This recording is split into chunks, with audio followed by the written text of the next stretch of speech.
اس لیے یہ صاحب عقل آدمی ہو، اس کی سوچ وہاں پہنچتی ہے جہاں عام بندے کی نہیں پہنچتی. ذہین آدمی، عقل مند آدمی عام گفتگو میں بھی ایسی بات کر جاتا ہے کہ دوسرا حیران ہو جاتا ہے. چنانچہ ایک شاعر گزرا ہے انوری، اس کو بادشاہ نے گھوڑا دیا اور اللہ کی شان کے گھوڑا اس نے گھر لایا تو گھوڑا رات کو مر گیا. اب اگلے دن انوری جب بادشاہ کے دربار میں گیا تو بادشاہ نے پوچھا بھائی گھوڑے کا حال سناؤ. اب اگر یہ ویسے ہی کہہ دیتا کہ گھوڑا مر گیا تو بات بری ہوتی، بادشاہ کو غصہ آتا، تم نے اس کا خیال نہیں رکھا. تو انوری نے شعر میں جواب دیا،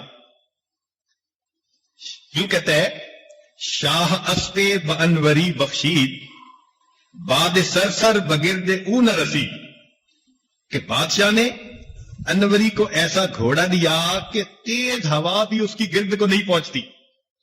اینچنی بود تیز در رفتار، وہ گھوڑا رفتار میں اتنا تیز نکلا، در شباشب بآخرت برسید، ایک ہی رات میں آخرت ہی پہنچ گیا. تو بادشاہ نے خوش ہو کے اس کو دوسرا گھوڑا انعام دے دیا. تو عقل مند آدمی جو ہوتا ہے نا، اس کی بات سے پتہ چلتا ہے کہ واقعی اس کو اللہ رب العزت نے یہ نعمت عطا فرمائی. حضرت اللہ عنہ کے پاس ایک آدمی آیا، کہنے لگا حضرت ماذن نکاح، یہ نکاح کیا چیز ہے؟ تو حضرت نے فرمایا کہ سرور و شہر، ایک مہینے کے مزے کی زندگی.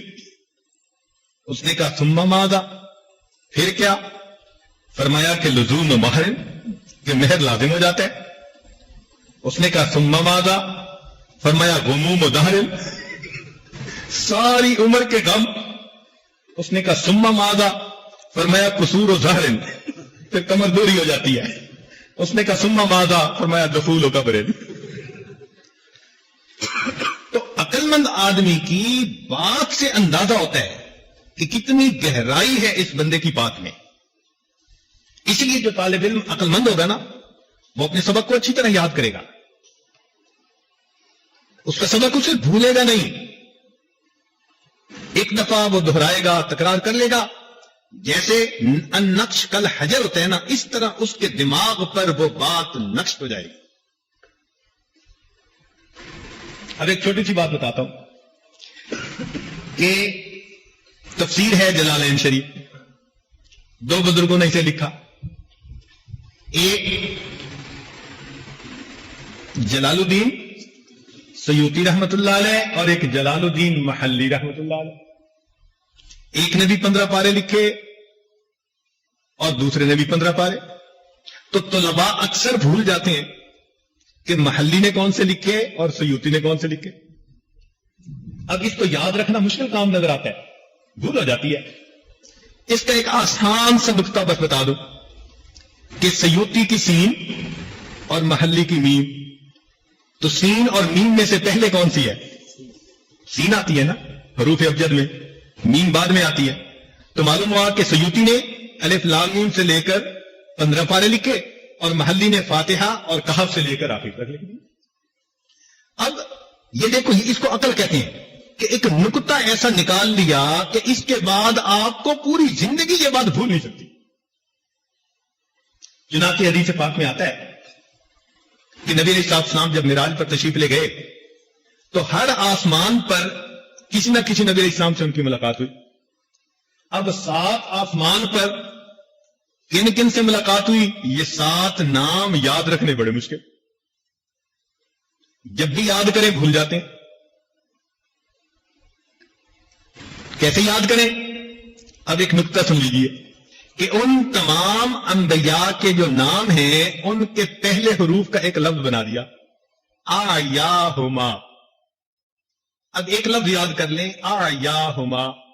تو پہلے الف سے آدم علیہ السلام، پھر عین سے عیسیٰ علیہ السلام، پھر یا سے یحییٰ علیہ السلام، پھر الف سے ادریس علیہ السلام، پھر ہا سے ہارون علیہ السلام، پھر میم سے موسیٰ علیہ السلام اور آخری الف سے ابراہیم علیہ السلام. اب ایک لفظ سے آپ کو 7 نام ایک مرتبہ یاد ہوگا. یہ عقل ہوتی ہے. تو اچھے طالب علم کیا ہوتے ہیں کہ وہ بھی جو نکات ہوتے ہیں نا اپنے اسباق کے، ان کے ایسے لفظ بنا لیتے ہیں، اشارے بنا لیتے ہیں کہ پورا کا پورا سبق ایک دو لفظوں میں سمٹ کے آ جاتا ہے. یہ عربی پڑھنے والے طلباء ماشاءاللہ بڑے ذہین ہوتے ہیں. آج کل عام ایک تعصب بن گیا ہے کہ جی عربی پڑھنے والے طلباء تو وہ ہوتے ہیں کہ جو اور کچھ کر نہیں سکتے. ایسی بات نہیں ہے، یہ تعصب بہت پہلے کا ہے. شاہ عبد العزیز رحمۃ اللہ علیہ اپنے مدرسے میں تھے، دہلی میں جامعہ امینیہ مدرسہ تھا، تو وہاں پر تھے تو ایک انگریز آ گیا. وہ آ کر حضرت سے کہنے لگا کیا آپ مدرسے میں بچوں کو پڑھاتے ہیں؟ آپ کے بچے کیا بن کے نکلتے ہیں؟ آپ ان کو انگریزی پڑھائیں، سائنس پڑھائیں، ان کی عقل کھلے گی، ذہن کھلے گا. اور دیکھو ہم اپنے بچے کو انگریزی پڑھاتے ہیں تو میرے بچے کی عقل بہت تیز ہے. تو جب اس نے اپنے بیٹے کی طرف اشارہ کیا نا کہ میرے بیٹے کی عقل بہت تیز ہے، تو حضرت نے اس انگریز کے بیٹے کو بلایا. قریب وضو کرنے کا تالاب تھا، تو حضرت نے اس بچے سے کہا کہ اچھا بھائی بتاؤ کہ اس تالاب کے اندر کتنے پیالے پانی ہیں؟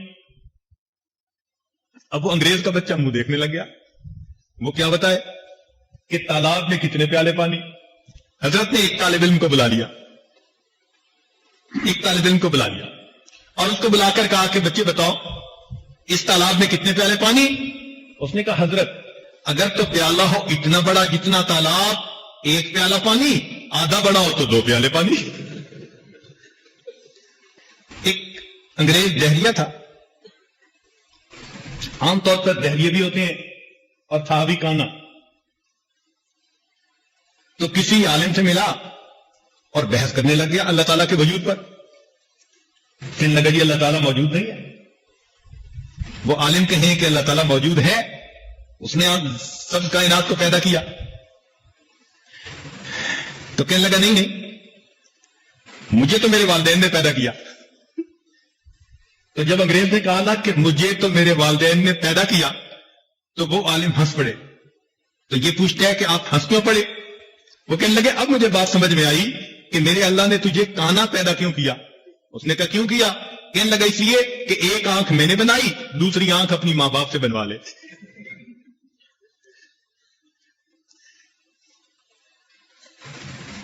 تو جو ذہین آدمی ہوتے ہیں نا پھر بات چیت میں بھی سوال کا جواب وہی دے جاتا ہے. اسی طرح کا واقعہ کہ ایک انگریز آیا اور آ کے مدرسے کے استاد سے کہنے لگا یہ عربی پڑھنے والے یہ سارے کے سارے سر کیوں منڈواتے ہیں؟ تو وہ سمجھدار تھے، کہنے لگے اچھا یہ بتائیں یہ انگریزی پڑھنے والے سارے کے سارے داڑھی کیوں منڈواتے ہیں؟ اب اس کے پاس کوئی جواب نہیں. تو مطلب صرف ان باتوں کے کرنے کا کہ جس کو اللہ رب العزت نے یہ نعمت دی ہوتی ہے نا وہ بات کی تہ کو پہنچتا ہے اور بندے کو اس کا جواب دے دیتا ہے. ہمارے یہاں کا ایک مشہور واقعہ ہے کہ پہلے زمانے میں یہاں انگریز رہتے تھے، تو وہاں نوکر تھا ہمارا ایک دیسی بندہ یہیں کا. تو کسی بات پہ وہ غصے ہو گیا اور غصے ہو کے کہتا ہے کہ جاؤ جہنم میں. تو وہ بیچارہ نوکر تھا وہ باہر چلا گیا. تو تھوڑی دیر کے بعد پھر واپس آیا، آنا ہی تھا. تو انگریز نے پوچھا تجھے میں نے کیا کہا تھا؟ انہوں نے کہا جی آپ نے کہا تھا جاؤ جہنم میں، پھر گئے کیوں نہیں؟ کہنے لگا جی میں باہر تو نکلا تھا تو وہاں سب انگریزوں نے قبضہ کیا ہوا ہے، مجھے کوئی جانے ہی نہیں دیتا. سلطان عبد الحمید ترکی کے بادشاہ گزرے ہیں، بہت نیک آدمی تھے. اور اللہ کی شان کہ ترکی جو ہے نا وہ چاروں طرف سے یورپ میں گھرا ہوا ہے، چاروں طرف سے. چنانچہ ایک مرتبہ جرمنی کا بادشاہ اس سے ناراض ہوا تو ناراضگی میں اس نے خط لکھا. اس نے کہا کہ تم ہمارے درمیان اس طرح گھرے ہوئے ہو جس طرح کے دانتوں کی مضبوط دیوار کے اندر زبان گھری ہوتی ہے. یعنی اس کو دھمکی دینا مقصد تھا کہ تم ہمارے درمیان اس طرح گھرے ہوئے ہو جس طرح دانتوں کی مضبوط دیوار کے اندر زبان گھری ہوتی ہے. تو سلطان حبیب نے جواب دلوایا کہ جناب دانت ہمیشہ گر جایا کرتے ہیں، زبان کو کچھ نہیں ہوا کرتا. تو بندہ غور کرے تو ہوتا تو ایسے ہی ہے نا کہ وقت کے ساتھ ساتھ زبان تو کچھ نہیں ہوتا اور دانت تو پھر ٹوٹ ہی جاتے ہیں. تو جس کو اللہ رب العزت نے یہ نعمت دی ہو، چنانچہ ایک عالم تھے تو ان کو ایک انگریز کہنے لگا آؤ ہم تم ایک متفقہ بات پہ عمل کر لیں. اس نے کہا کیا؟ کہنے لگا کہ میں بھی عیسیٰ علیہ السلام کو مانتا ہوں، تم بھی عیسیٰ علیہ السلام کو مان لو، عیسائی بن جاؤ، بس ہم تم متفق ہو جائیں گے۔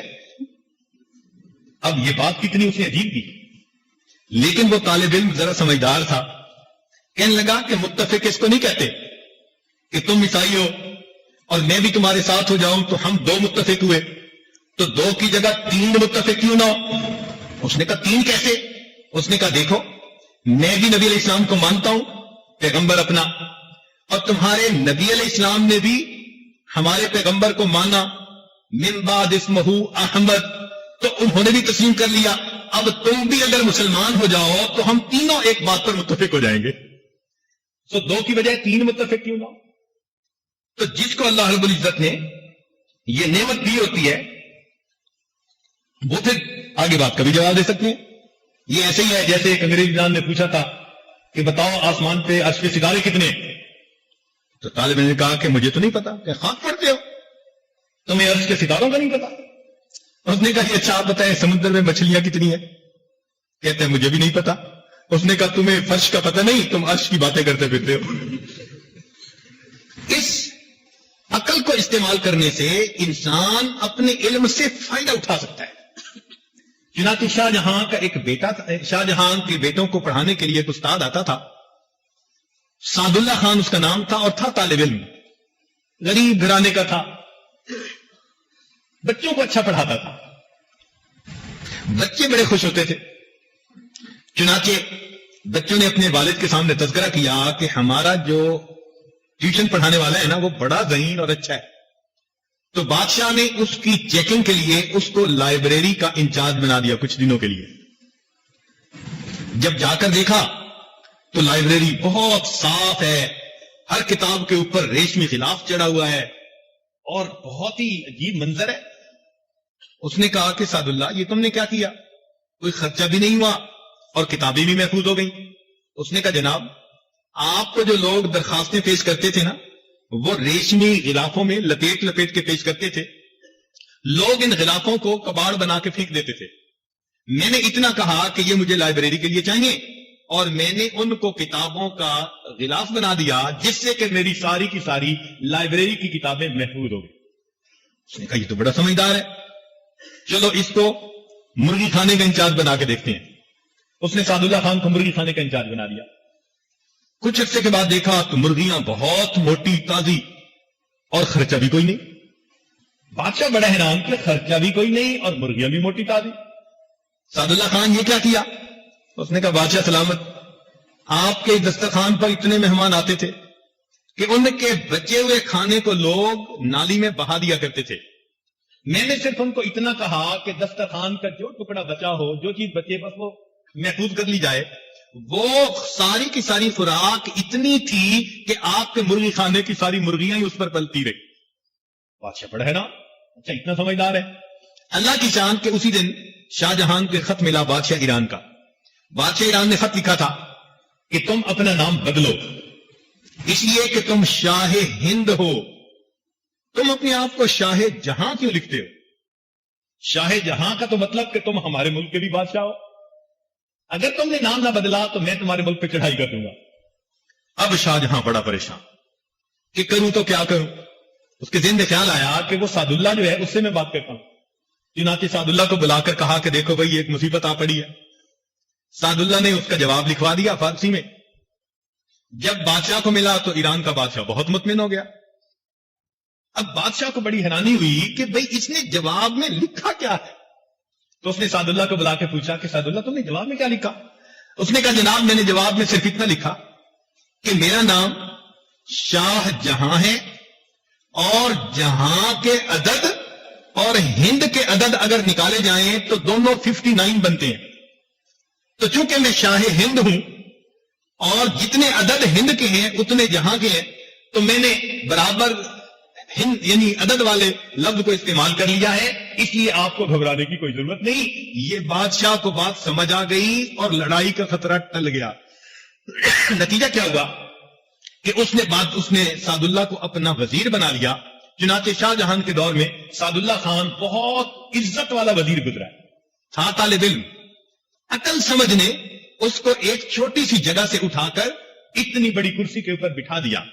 تو آج آپ لوگ بھی اگر اسی طرح اپنی سمجھ سے کام لیں تو اللہ رب العزت آپ کو بھی زندگی میں بلندیاں عطا فرما سکتا ہے. اس لیے جو سمجھدار آدمی ہوتے ہیں نا وہ بات کو بہت جلدی ادھر سے ادھر کر لیتا ہے. ایک مرتبہ طاولہ شاہ صاحب بخاری رحمۃ اللہ نا مجمع میں تقریر کر رہے تھے. اب مسلمان بھی تھے اور ہندو بھی تھے. تو انہوں نے ایک معمولی سا سوال, کوئی 2-4 کی ضرب تھی, تو ان کا خیال تھا کہ بلا لیں گے. انہوں نے ایک مسلمان کو کر کے پوچھا کہ تم جواب دو, ان کو جواب نہ دے سکا. اور ہندو سے پوچھا تو ہندو نے جواب دے دیا. اب بات تو الٹ ہو گئی تھی نا کہ ہندو نے جواب دے دیا اور مسلمان نے نہ دیا, مگر تھے عقل مند. انہوں نے فوراً بات کو پلٹا, کہنے لگا او مسلمو تسی اتھے بھی بے حسابے تے اگے بھی بے حسابے, یا بھی بے حساب آگے بھی بے. اب دیکھیں کیا کیا انہوں نے, اصل میں انہوں نے اپنی عقل کا استعمال کیا. تو میں یہ چھوٹی چھوٹی مثالیں طلباء کو اس لیے دے رہا ہوں کہ یہ سمجھیں کہ جو سمجھدار بندہ ہوتا ہے اس کی عقل اس کو زندگی کے ہر قدم پر کام آتی ہے, ہر قدم پر کام آتی ہے. اس لیے یہ نعمت اللہ رب العزت جس کو عطا فرما دے وہ اللہ تعالیٰ کا شکر ادا کرے. چنانچہ کہتے ہیں کہ ایک مسلمان عالم تھے مگر نابینا تھے. انگریز ان سے سوال پوچھنے آیا. انہوں نے کہا کہ بھئی اس میں بھی حکمت ہے, اس میں بھی حکمت ہے, اس میں بھی حکمت ہے. تو اب اس کو بڑا غصہ آیا انگریز کو. اس نے کہا اچھا یہ بتاؤ تم جو اندھے ہو تو تمہارے اندھے پیدا ہونے میں کیا حکمت ہے؟ تو وہ کہنے لگے کہ میرے اندھے پیدا ہونے میں یہ حکمت ہے کہ تیرے جیسے بندے کی شکل نہ دیکھ سکوں. اس کو کیا کہتے ہیں؟ اس کو کہتے ہیں انسان کی سمجھ, انسان کی عقل.